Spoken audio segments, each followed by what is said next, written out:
What's up, everybody? It's me, Greg Miller, and if you've been living under a rock, the PSP2 is real, except it's called the Next Generation Portable. Let's find out all about it. Scott Lowe, IGN Gear God, what the hell is this thing? Well, as you said it, it's Sony's Next Generation Portable in the PlayStation Portable line. It's got a 5-inch OLED touchscreen, dual analogs finally, and a rear touchpad, as well as 3G networking, so you can pretty much game wherever you want. But it looks exactly like the old one. And it's also way bigger. Yeah, so yeah, the only major difference in terms of like the aesthetic is that it's bigger. Yeah. Colin, what do you think of this? I'm pretty excited, first glance. A little reserved about the pricing, the battery life, things of this nature, but the thing that stuck out to me was obviously the technology is great, and of course the software that's been promised for the portable is going to be pretty cool, I think. We got Killzone and Resistance, Wipeout, a lot of first-party stuff, and a lot of third-party promises, so we're going to see where that goes. Nice. Ty, what do you think of it? I'm not jumping aboard the hype train just yet. I have a lot of reservations about the price, mainly because of the technology behind it. You know, when you have the 3G antenna, you have Wi-Fi, the touchscreen, the OLED display, you start kind of getting up into the $400 range, and so I'm a little skeptical they're going to be able to actually keep it down without losing money, which is probably what they're going to do no matter what. I like the games that I saw, but I still have to see, based on the price, if it's something for me. I would love it if you could actually, you know, play a PlayStation 3 game and port it over to the PSP2 and actually start going at it, but until I learn more about it, I'm not going to be buying it day one. But I can see a lot of Sony fanboys just jumping on board and buying it because it is very cool technology. Well, I mean, that's one of the biggest selling points for me. It's just that it's just a tech powerhouse. It is easily the most powerful mobile device I've ever seen. It's got like more processing power than anything that's on the market right now, including like the most powerful smartphones and even tablets. So now, is this Sony pretty much saying, you know what, we're not going to try to chase this iPhone gang like we have with minis that aren't successful and overpriced? This is us going for hardcore gamers who want to play Uncharted on the go. Well, to some degree, I think they have a lot of bases covered actually with this, because they have the powerhouse, but they also have the 3G connectivity, which makes it kind of like constantly available, as well as like this new platform called the PlayStation Suite, which allows them to bring PlayStation games to Android devices like tablets and smartphones, which can also then be played on the NGP. So it's like kind of like one big ecosystem. So it's definitely a direct shot at Apple, but I mean, I don't know if they're really looking to overtake Apple per se.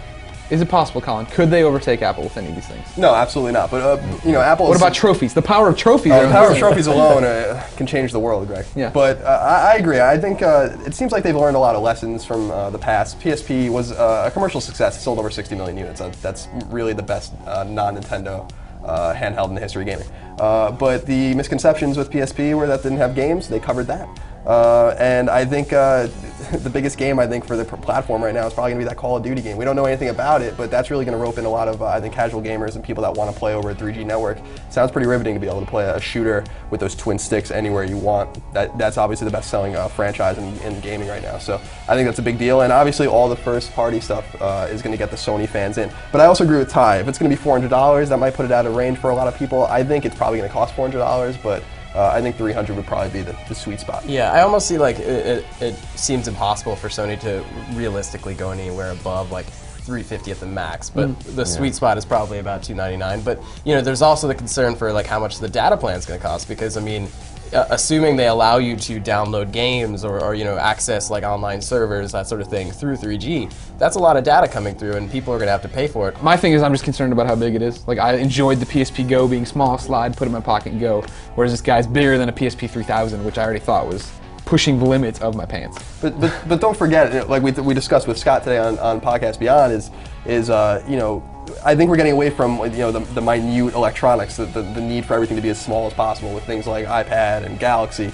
I think people are more comfortable putting something in a satchel or in a backpack and necessarily bringing it with them on the go, but it doesn't have to fit in their pocket. I think people are going to be okay with Well, that. I don't know if only further cements the fact that they aren't trying to compete with the iPhone, because like that is the super mobile device. This is something hardcore gamers are going to want to take around, whereas this is what you take with you everywhere. All right, wrapping it up.